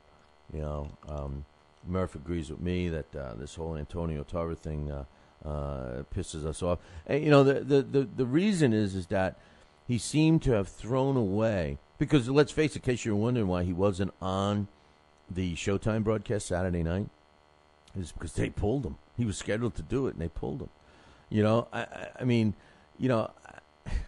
He's going to become, you see, a guy like Tarver, you got Andre Berto, you got Lamont Udom and Peterson, both testing positive. They've kind of just sunk into the back of the room, so to speak. Something will come about it. They'll probably get another chance, whatever the case is. And Antonio Tarver, on the other hand, is going to be a guy that's they're going to come down hard on him because of his position with Showtime, because he's critical at times of other fighters. He's going to be the example. And I was talking about this the other day, and here's my problem. I'm all for cleaning the sport. I want the sport. I don't want people, and this is where I was supportive of Floyd Mayweather.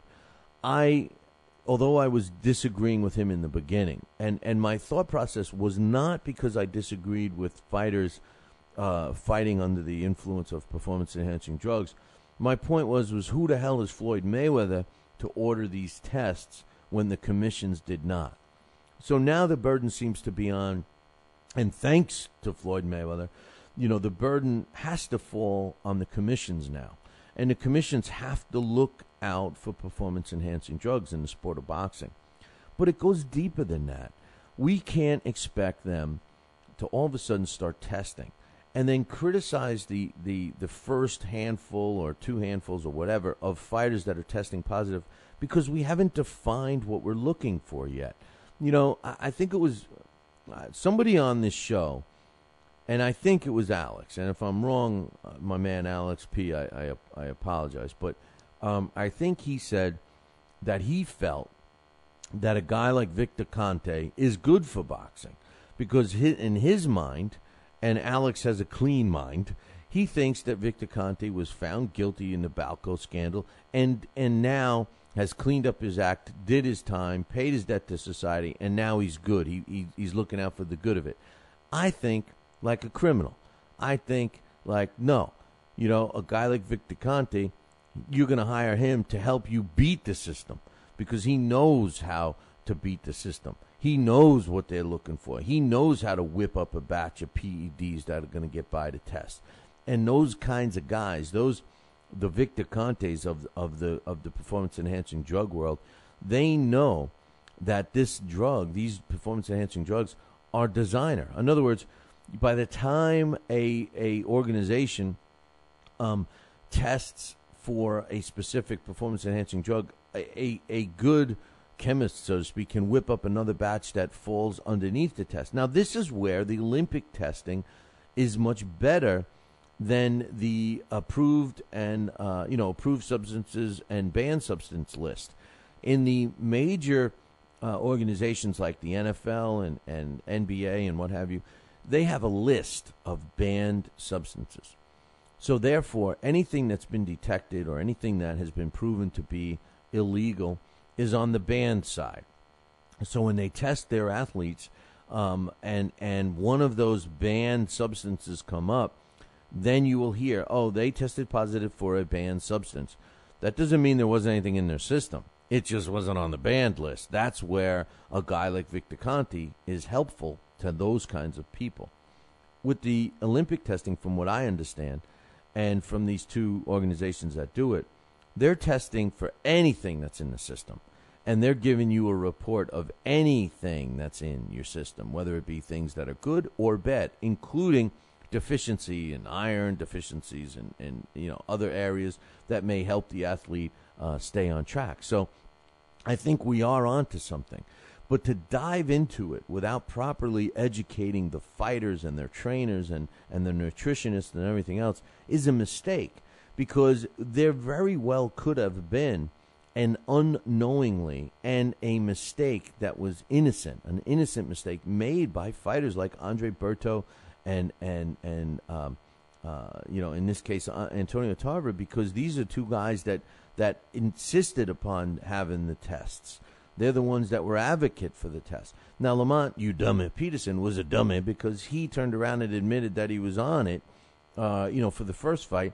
But then again, if he would have reported that the first time around, chances are it wouldn't have affected him. So I think that we need to step up the level of education in the sport before we can really, lean on these guys. I think the message has been clearly sent, and that everybody should put the brakes on whatever they're eating and drinking and whatever supplements they're taking and whoever their nutritionists are or whatever you want to call them.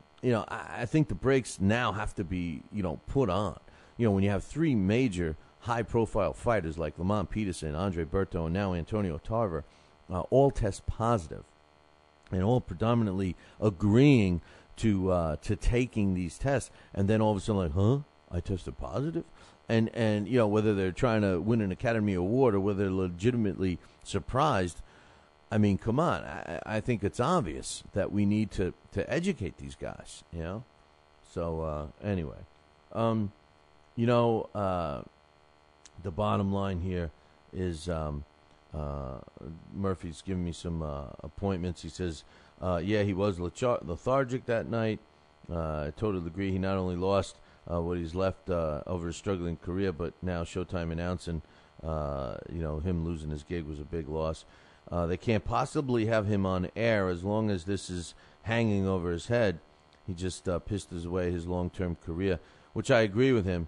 I think that the networks are going to have to, he's saying that the networks are covering the fights are going to soon put in their contracts with the fighters that, they can't test positive or anything.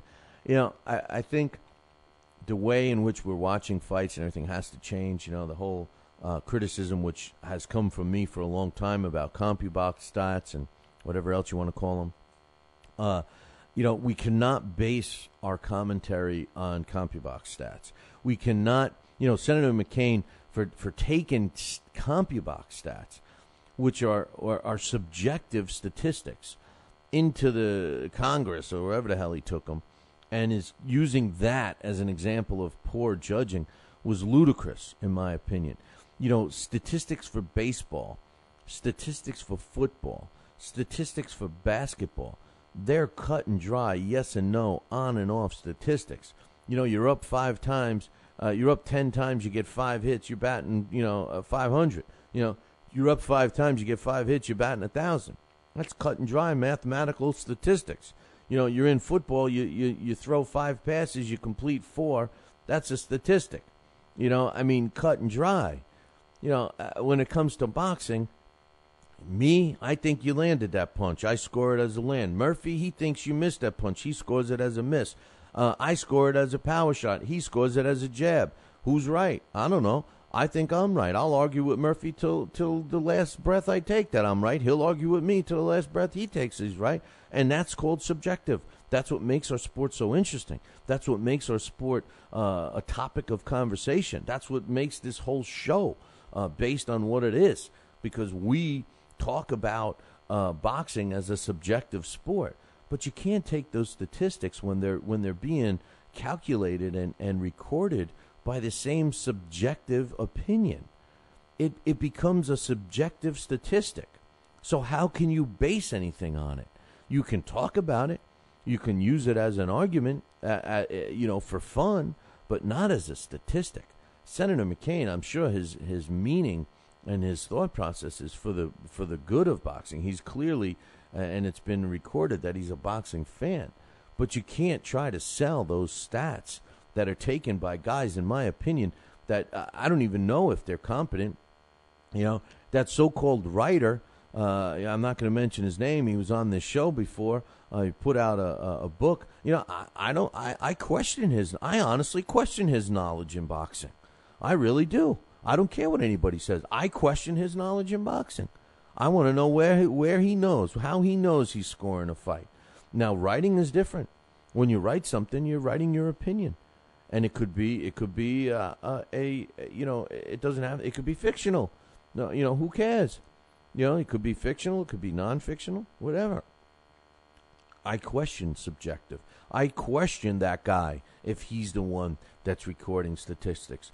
I question Joe Schmo if he's recording a statistic. I'm saying that because it's all subjective.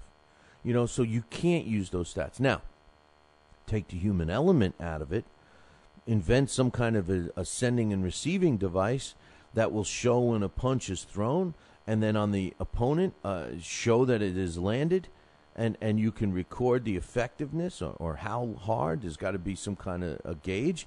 Then I'll believe the statistics. Then I'll talk about those statistics as fact. Why? Because the human element is removed. The human element has to be removed if you want to talk about punch stats. Until the human element is removed, it's subjective. Okay? It's subjective. It is not cut and dry. Boxing is the only sport that's subjective. In baseball and football, like we keep saying, those statistics are cut and dry. A pitcher pitches 100 pitches in a game. He throws X amount of strikes. He throws X amount of balls. He gives up X amount of balls that were put in play. Those all statistically can be broken down.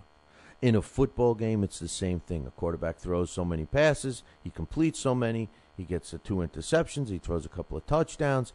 A defensive guy makes 10 tackles. He's in the game for 20 plays. It's statistic. It's fact. It's cut and dry. It's yes or no. Not in boxing. I'm sorry. Antonio DeMarco, he was scheduled to fight at the end of July. There's rumor that it's been canceled. I think they're looking at a bigger and better fight for him, so we'll have to keep our eyes and ears open for that. Speaking of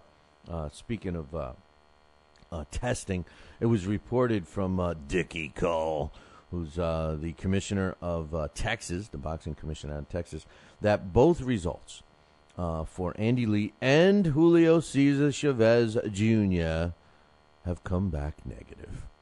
Thank God for that, because there was a lot of people that were already assuming that Chavez Jr. Was going to test positive and all of that happy stuff. But anyway, according to Dickie Cole, who, whether you want to believe anything he says or not, that's a whole nother story, but he says, nope, it's clean. It's clean. Yeah, and no, we can't let you see it because we flushed him down the toilet. But anyway, Chavez Jr., Andy Lee, both test clean. Now we'll be focusing on Julio Cesar Chavez Jr. and his fight with Sergio Martinez. Hey, I was talking about, Deontay Wilder being a fraud and not fighting anybody yet, nobody with a pulse, and that somebody has to step up and save Owen. What the heck are you still fighting for? Beck from himself. And I alluded to Demetrius Andrade. Well, he hurt himself. That's right. He's not fighting. He was supposed to fight in a couple of weeks on July 13th. Was supposed to be on Showbox, and apparently he hurt his knee. And according to Joe DeGuardia, he will not fight. Joe DeGuardia said Andrade, who's currently 17-0, tried to get through the soreness of his knee by taking a couple of days off from training. But when he started running again, he still had the problem. He said that he thought he'd be able to work through it, but he can't. He says it's not going away. They are scheduled to they did have an MRI, and the MRI showed that everything was cool, that there was no problems, that it was clean structurally. He said it's a nagging pain, and the only way to get past it is to rest. And they're looking for him to take a couple months off. And if everything is okay, he's scheduled to get back in the ring late August or early September. If it's some kind of, all I'm saying is I put my Dr. Billy C hat on. If it's something like tendonitis or something, sometimes it's going to take longer than that. So we'll have to wait and see. They announced a fight on July 20th, which is going to be on the Showbox, the new generation. It's, once again, I mean, these guys are always matching good fighters against each other. Miguel Acosta taking on Artie Hovea-san, or Javioya-san, or however the hell you say that. So I'll be looking forward to that one on the 20th. but I'd rather have you up at the Whitehall Arena, the Whitehall Athletic Club. But anyway, and we talked about this last week, and the WBO president Paco Valciral has made it again. He came out in the beginning of last week. They rescored it, remember, and they came out. They had a panel of 5 judges, and they came back and they said there's no doubt that Bradley won that Manny Pacquiao won the fight against Bradley. Well, the president of the WBO came out again, and he said, and I quote, and he told Fox News that the WBO is sure that Pacquiao won the fight. The only solution for this is to order a rematch, and that's what we're going to do. Top Rank has both fighters, so we got to arrange a rematch. Now, the big thing here is that there is a rematch clause in the contract. Now, for some reason, Timothy Bradley has been saying that he doesn't think that they're going to exercise that rematch. And there's other rumors that Bob Arum is going to take a 4th fight with Juan Manuel Marquez against Manny Pacquiao, and assuming Pacquiao gets past Marquez again in November, that Bradley and he will fight in early 2013. Now, one of the things that I think we should look for as an excuse here is the healing of Timothy Bradley's broken feet, ankles, whatever. Remember, he's been speeding around in a hovercraft, or what do you call those things? Hover round? No, in a wheelchair. So, November. Poor Floyd Mayweather Jr. can't even fight again this year because of his, being forced to eat cookies and drink, tap water in the Slammer. So, who the hell knows? A big fight coming up in a couple of weeks. Derek Chisora against David Toemaker Hay, and Derek Chisora is continuing his ways, and he's made a prediction that he's going to end Hayes' career. I was hoping that David Hayes' career was already over, but Derek Chisora said, and I quote, "I'll be taking Hay out of the game. This will be his last fight in boxing, and he could forget about fighting any Klitschko again," said Chisora. He said, "Vladimir played with him for 12 rounds. The difference is I'll be punishing him for 12 rounds and giving him the worst beating he's ever had. I'm going to destroy him. He'll need more than any of his haymakers to stop me coming in that night." I don't like David Hay, but I will say this. He's got freakish punching power. I scored the fight that he won his bogus belt from Nikolai Valuev. I scored that fight for Valuev. I thought Valuev won it. But I will say this. David Hay is the only guy that I saw rock Nikolai Valuev in Valuev's career. So if David Hay connects with Chisora, I think he's going to rock Chisora. Chisora talks sometimes like he's this grizzly veteran fighter, and he's really not. He's a young, tough kid that has his moments. But it's interesting to see, because I think what makes this fight interesting, yes, David Hay's got freakish power. He's also got some hand speed, but he fights very cautiously. And the thing that's always been a question mark about David Hay is his own chin and his own ability to take a punch. And Derek Chisora does have some pop, too. Now, I'm not saying he's got more pop than David Hay, but I am going to say this, that if Derek Chisora does connect with David Hay before David Hay connects with Chisora, it could be a short night, and I'd love nothing more than to see Derek Chisora knock out David Hay, but that's my personal opinion. You know how the WBA has their yearly KO Drugs Festival in Panama? Well, apparently, this year they may not be one, and they've been doing it every year since 2007, and they might not have this one because of some other stuff that's going on, so we'll have to wait and see what happens with that. Jason Estrada, Big Six, one of the most boring fighters out there these days, is continuing his career. He's coming back. They're self-promoting a card called Takeover, and it's being promoted by Big Six Entertainment. It's taking place in Providence, Rhode Island on June 29th, so check that one out. That's this weekend. We'll see what happens there. He's going to be taking on Alex Gonzalez, who's 20 wins and 6 losses. So we'll see what happens with that. Murphy's finding it kind of entertaining that, he's still fighting. And one other fight I want to mention that's taking place on July 7th in Philadelphia. Pretty good fight on paper anyway, I think. Yusef Mack, who's a pretty tough guy. He's currently the USBA light heavyweight champ. He's got a record of 30 wins, 4 losses, and a couple of draws. He's taking on Sabu Balagu, who's 8-5. So we'll see what happens there. I say it's a good fight. I meant for Yusef Mack, certainly not for Balagu. And don't you love it when you see these kinds of fights? And you know what cracks me up is Philly is in the state of Pennsylvania, right? Well, isn't the commissioner of Pennsylvania none other than Greg Serb? And isn't Greg Serb the assistant or vice president of the ABC Boxing Commission? Isn't he the same guy who wants the head of Oliver McCall, doesn't want Oliver McCall fighting, wants everyone to boycott fights in Germany, wants everyone to show us the fight facts and all that other BS? But he's approving a guy with 36 fights against a guy with 12, 13 fights? Come on, man. Hey, Greg Serb, you got to practice what you preach, my man. Wake up. It's time for It's too early for a trivia question. Hey, Greg Serb, show me the fight facts. Show me where this kid can fight Yusef Mack. Show me, Greg Serb. Show me.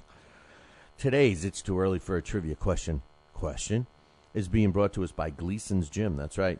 You want to become a fighter? Well, you know what? Why don't you take the first step and join Gleason's Gym's Boxing Fantasy Camp. It takes place August 23rd, 24th, 25th, 26th.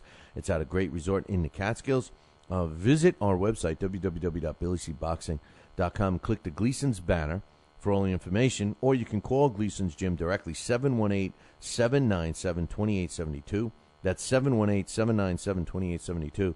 And sign up for the Boxing Fantasy Camp. Now, once you do that, I want you to email me, Billy at TalkinBoxing, TalkinBoxing.com, and tell us that you signed up, because we're trying to find somebody that we can follow around and do a story about and follow your whole experience through the Gleason's Gym Boxing Fantasy Camp. So, listen, check it out, do it, and let us know. You got about a month, because we want to find somebody a week before the event, and that's about a month away. So make sure you do that and get your email to us, Billy at TalkinBoxing, TalkinBoxing.com. Now, our question that was floating around for a long time, who fought in the most fights from 1950 through 1959?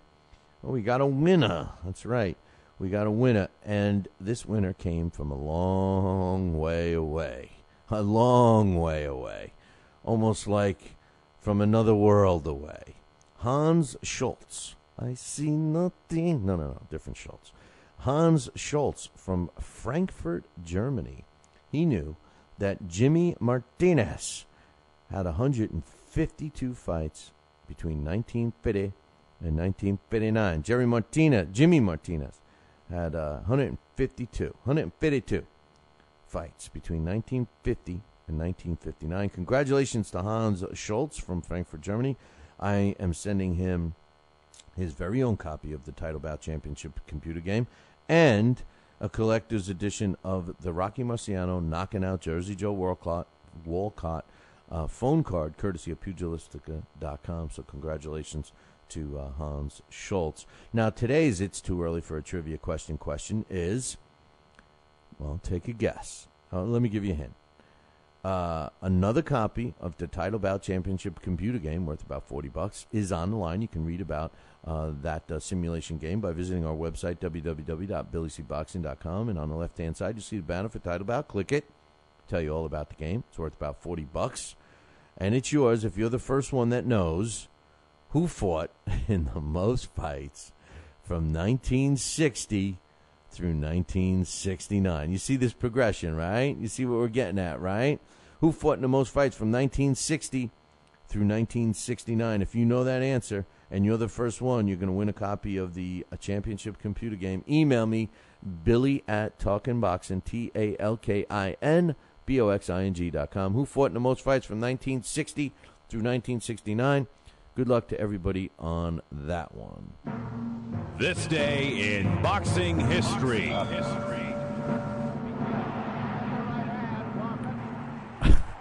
Murph's laughing at me. Today's This Day in Boxing History, I forgot where we were, is being brought to us by Campanaro and Tomkovich. If you're looking for a lawyer, use the ones that keep my ass out of trouble. That is Campanaro and Tomkovich. Give them a call, 845-221-4099. That's 845-221-4099. Let Campanaro and Tomkovich knock out your legal problem. 845-221-4099. On this day, June 25th in 1930, Maxie Rosenblum wins a 15-round decision over Jimmy Slattery to win the vacant world light heavyweight title, and that took place on this day, June 25th in 1930, in Buffalo, New York. Hey, man, that concludes our show for today. Don't forget, we got the thumbs up, thumbs down immediately following this show. Programming note, we will not be doing a live show on Thursday or Friday, but you can catch a show on Fight Now. And speaking of that, I got one more thing to say.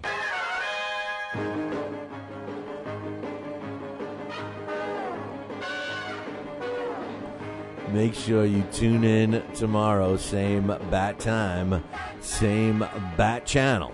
There's only one channel. That's your Fight Now channel. Call your local television provider right now. Tell them you want the Fight Now channel, AT Sports channel lineup. It's that simple. Pick up the phone and call them for all the information about the channel. You can find it on the website, www.fightnow.com. See you all tomorrow. Ciao, baby.